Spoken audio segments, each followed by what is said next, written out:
Hello and welcome to the AURA Podcast with your girl, Okolie Springer. Now, you've probably noticed that this one is a little bit different, right? We are here at AURA in the middle of the evening. And we wanted to do this because we wanted to bring you just a little bit of a different flavor of what AURA is like at nighttime. So this evening, I sat down with Lawrence and Themba, who've been friends since year 7 back in the UK. And today, Themba is Lawrence's business manager as he's built out his boxing career doing some of the biggest boxing championships in the world. I was a good boxer, he was a great manager. I'd say he's probably the most brandable outside of the big names. I think at the time I was a world champion. We were looking at food and beverage for a long time. This is fun, this is insightful, and you know what? It's just plain heartfelt. Let's have a little listen.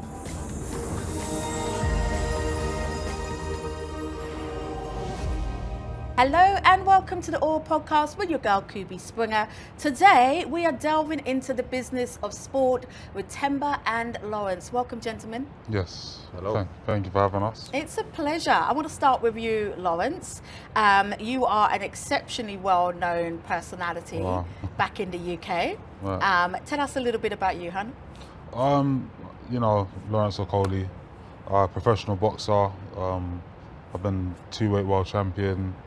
Now I live out here in Dubai, get my training done, opened a few businesses, and that's it. I don't really know intros, but yeah, that's it in a nutshell. I love it. And Themba? Intro for myself, Jesus, it's hard to follow that, to be honest. But so I manage Lawrence, so I assist him with his boxing and his business ventures out here in Dubai. Love it. I want to ask a question, which is, first of all, how did the two of you meet? We met in school, year 7. So No way. yeah, that's it. So we met in year 7. I moved from a school to the same school that he was at, and then we've been friends ever since. Since year 7? Yeah. So when you were kids in the playground, did you used to beat him up? No, not at all. No? He was massive. He was bigger than he probably is now. And he was actually late into year 7 or wherever you came in school. And there was a sort of a thing that the older years used to kind of fight the younger years as an introduction, sort of London schooling. And I remember that was my first introduction to him. I think I got cornered by some older kids and whatever. He came in and smashed him. Hilarious. And that was No way. And then you were friends ever That was since? it, yeah. It was So- Bola. Do you remember Bola?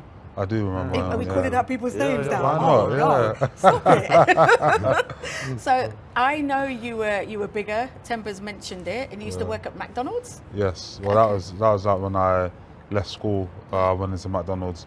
Obviously, at the time, obviously my dad's in my life, but him and my mum are not together, and it's just a way of making some extra money for the family. So yeah, it was good. It's the first place that gave me a job. To be fair, I really actually enjoyed my time there while I was working there because I got to meet some young people and actually start earning money. So it was good. Yeah. And the friendship was still evolving over the years. Did you imagine you were going to be partnering like this? Did it feel like that was where you were going from the beginning, or no? I'll let you answer that. In reality, you employed me, so. So, not initially. So, when you're friends with someone, sometimes you don't know how good they are at actual academic stuff or like real life stuff. All you care about is playing PlayStation, going to meet girls. Just doing young men, young boy kind of things. It wasn't until People still don't know how good I am, by the way. Yeah, no, they probably think I do crypto or something. Yeah. Like that, but, That's So- hilarious. I think you're very good because we're going to get into the business he's ventures in a fantastic. bit. Yeah. So obviously we've lived together for a number of years. So we were staying together in Hackney, and then we moved to Essex, and that's where obviously I'm training. So I train, come home, train, come home. So I'm at home during working hours. I only go out to train, so I could see him working, so I could hear the conversations he was having, the battles, the work that he was getting done, and it was all at such a high level. Obviously, he could talk more about his I was going to ask, what were you doing at the time? So I was doing commercial management in construction. Okay. So to build a building like this, it needs people to manage the actual commercials. And you were overseeing the commercials? Yeah. And you guys were how old at that time? You were training as a boxer? In our 20s, early 20s. Well, I was doing that profession since I left school. But yes, right up until he asked me to take over his boxing business. So you were both in your early 20s. You were training to be a boxer. Yeah. Whilst working at McDonald's. You had entered your career. And did you recognise in those moments he might need a little bit of support? Yes and no. So it was always a case of like I went to the Olympics with him in Brazil. So I'd always support. He was my best friend, so I always supported his career. Little things like I read his first professional boxing contract, and just because when you're not in the world in certain worlds, you don't really pay attention to contracts and stuff like that. So I was always supporting. Did I think I'd have to take over? No, to be honest with you. I was quite happy in my career and what I was doing. But then obviously it got to a certain stage where he asked me and he said, look, I want help, I want different representation. I think you'd smash it, let's do it kind of thing. So I so love that. I have a best friend that I've known since I was 8 years old, and we both do business as well. Nice. And there's something very unique, but also to be cherished when you've known each other for so long. Sometimes it's just a look, sometimes it's a mood. So for the two of you back then when you first started, what was it like when you started to work together? I think I found it easy because I don't know if you did. I found it easy because as you said, we were best friends for a number of years beforehand, and I think a lot of times the stuff that ruins business relationships and stuff is like ego or greed, where we came from obviously the same background, both grew up like 10 minutes from each other, and in our whole build-up, like because for example he was making a lot more money than me for a number of years because he was not anymore, hey? So he was making a lot more money than me growing up because obviously he was a high earner from a young age, and in those times it was like he was never greedy with me. It's like if we wanted to go out, he wouldn't mind like chipping in extra if I needed it, or like if I needed a loan or something, just anything, or like for example, like would go out or say I like paid for something for 5 people, and then I said, oh, if you guys can pay me back, when we get back, he'd probably be one of the only ones that actually sends the money. So there was always that trust from then. And then when it became okay, let's go with the boxing and business, it's like I kind of knew that he would have. He's one of the only people in the world that I could give 100,000 like to, and then know that if I actually come back to him in a month and say, hey, have you got my 100 grand that I get, like he would be able to give it back without any sort of and that's from experience. You're being Colombia. Yeah, no, that's from real life experience, like, do you know what I mean? So you do that enough times, you build up a level of trust, and it's like in stuff like boxing, business, life, it's so rare to find. So that's, as you said, it's something to be cherished, and it's like and I think it's what's helped with boxing and business is that it's like I want this, whatever we do now to be more than just, oh hey, I was a good boxer, he was a great manager. It's like there's longevity in all the other stuff that we do, where it's like in 15 years time we can look back at the boxing career and say, oh, that helped kickstart this, but now we've grown this and then doing that. So that's kind of where my head's at. Before we get to what you're doing now, which I love and I want to talk about, I want to just paint a picture in those early days, because you came up at a time where boxing and business wasn't the way we talk about it now. We didn't have at that moment the Anthony Joshuas. We probably had, Money May, whoever, but very few and far between were any athletes, much less boxers, really seeing themselves as a brand and taking the commercial side of the sport seriously. So for you guys, what were the early conversations? Was you saying, how do we develop the brand? Were you saying, let's just protect the money? What were those early kind of business conversations? I could start that one. So I think early I already had representation in boxing. So where Themba came along is that it was actually quite, this is the good thing about competition, yeah. So I had representation at the time, and I just kept coming back home and just being like, I feel like I'm underrepresented. Like, you know, I feel like there's more with what I'm doing. I think at the time I was a world champion, you know, I was just like, there should just be more. I should be getting more money, I should be getting more this, more whatever.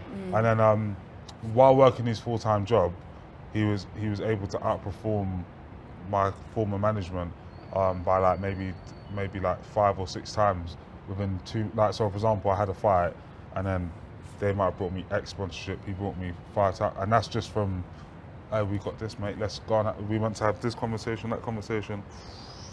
Ooh.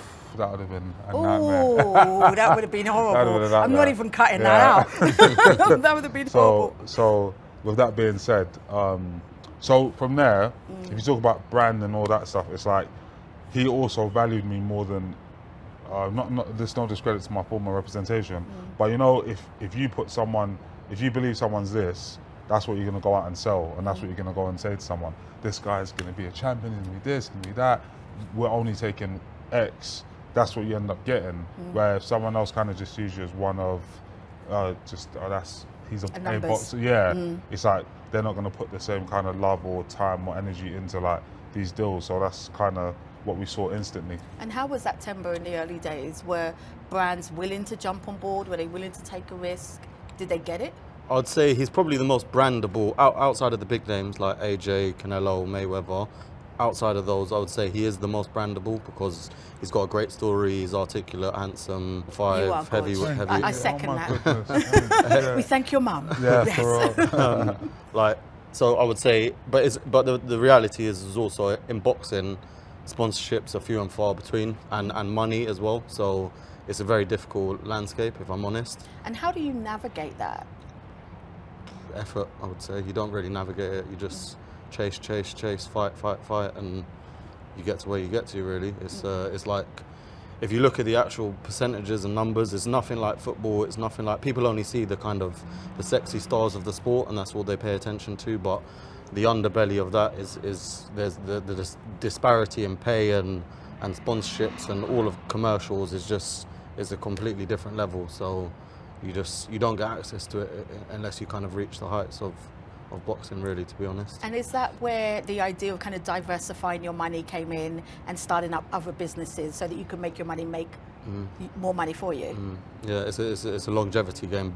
Your career in boxing only goes so far, so you've got to have some foresight to say, what am I going to do after the sport? In reality, what's my lifestyle at the moment? What do those numbers look like on a piece of paper in terms of going into my 40s, 50s and 60s? Do I have kids? Do I have a family? Where am I living? Dubai's not cheap, as an example. So yeah, it's just being engaged in what you're going to do in your whole life, not just your one part of your life, you know. Yeah, definitely. Do you ever wonder, and I've always wanted to ask you boxers this, I love the sport personally, I'm a Tyson girl, back in the day, the classics. Do you ever wonder before you get into the ring, and I don't know how honest you want to be with this answer, but do you ever wonder, this might be my last fight?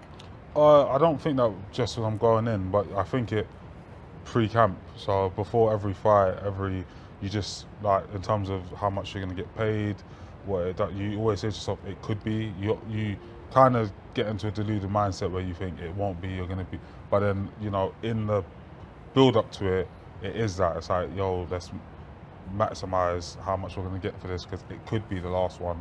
And boxing is probably one of the most fickle sports in the sense of, you know, when you're winning, the world's your oyster.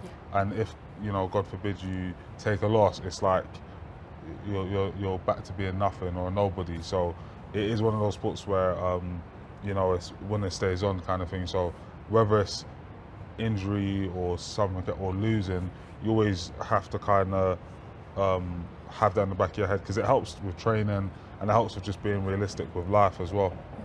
What was the decision, or who made the decision we're coming to Dubai? Themba's nodding at you, Han. Is it? Probably then. You remember, I didn't want to live here. Oh, really? Yeah. Okay, so then me, yeah. I remember. But now I'd say it was a good move for us both. But it was a tax-based decision. Right. I was going to go there, so I'm glad you went there. Well, it was. We came on here on holiday probably 4 or 5 times. I think a good few times during COVID. UK had slightly different rules and stuff than here. So we got a feel for the lifestyle outside of partying and stuff. Yeah. And then we started to really like it because it's got such a great health and wellness lifestyle. Even like, look at this place, for example. Absolutely. And then the other incentives such as the tax structure. Yeah. Before we go to the tax, I want to ask, because I know you guys have visited AURA a couple of times. What's your favourite bit about it? Dubai or AURA? I think for me personally, it's the view. I mean, you can't I don't think there is a better view in Dubai.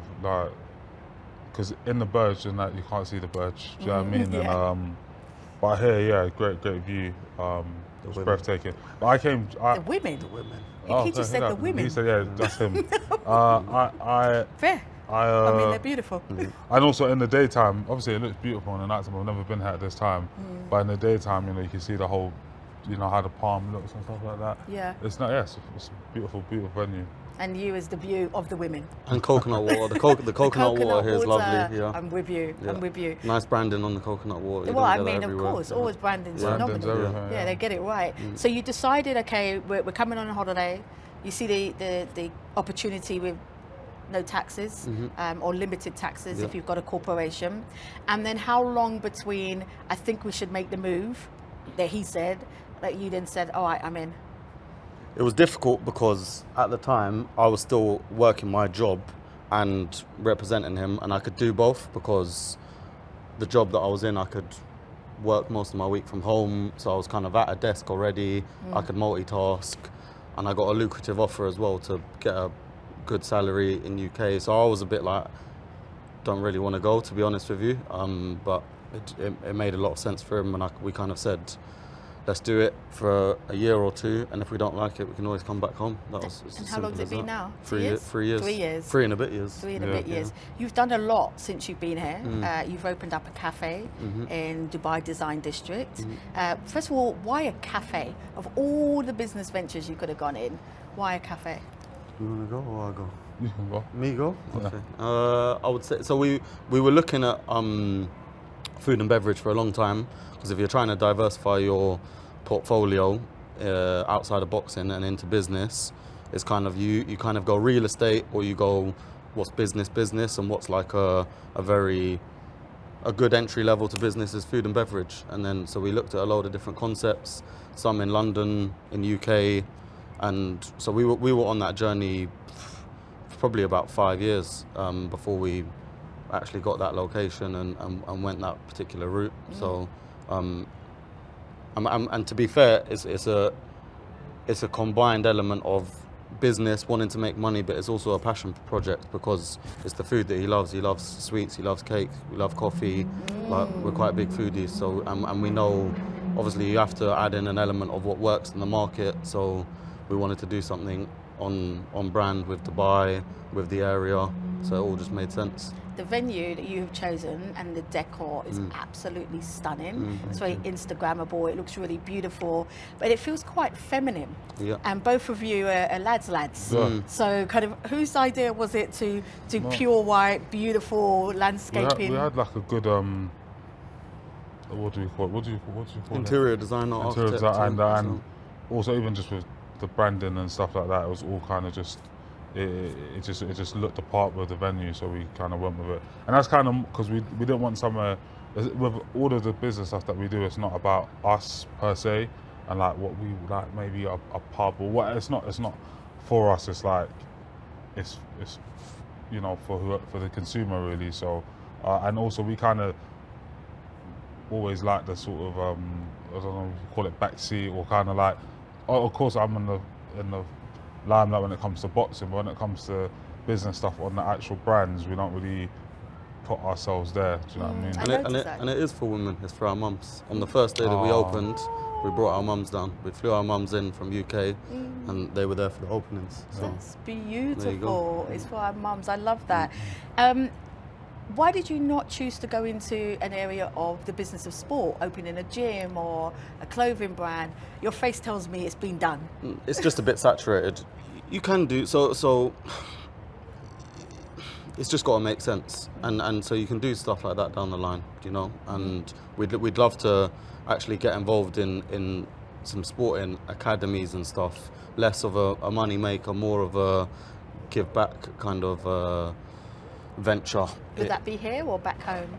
Probably here, to be honest. I think within the GCC region is new to boxing, but it's doing some fantastic things. I think we're going to be here long term.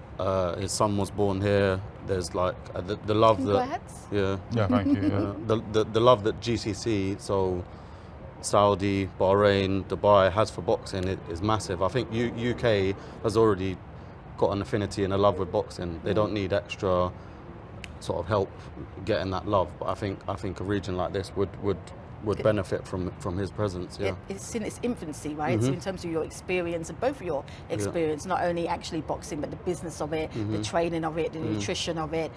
Lawrence, you talked about the fact that you like food and sweets, but your body doesn't look like that. So it's a process. So I'm still going through it. But yeah, it's just in terms of that, it's something I've had to work on over the years, because you know you can allow yourself to gain a lot of weight when you're not training for a fight, because I think because the training is so hard and the discipline so much is expected of you as a boxer. When you're not in the camp, it's all of a sudden all those chocolates and sweets and cakes that you were told not to have for 3 months. All of a sudden you feel like you have to have 3 months worth in 2 weeks. So, but it takes time, discipline, and sort of experience to work over that. I love it. A question I ask all of my guests when they come on, which is, what do you want your brand legacy to be? You're opening these businesses, talking about maybe an academy, just had a little one. What's the brand legacy? For me, I definitely want to be known more, or sort of go more for being an entrepreneur than a boxer. Although, you know, I've reached great heights as a boxer, and there's still more that I'm looking to and going to achieve. It's kind of like I've always had like the sort of, although I'm grateful for everything that's happened with boxing, I always have like a chip on my shoulder when it comes to the success I've had with boxing, because, you know, when I don't know, let's fly business class or do something, I always feel like, you know, it might be in my head or whatever, but I always feel like it's because I'm big and strong and I can punch hard. It's like, oh, he must be an athlete.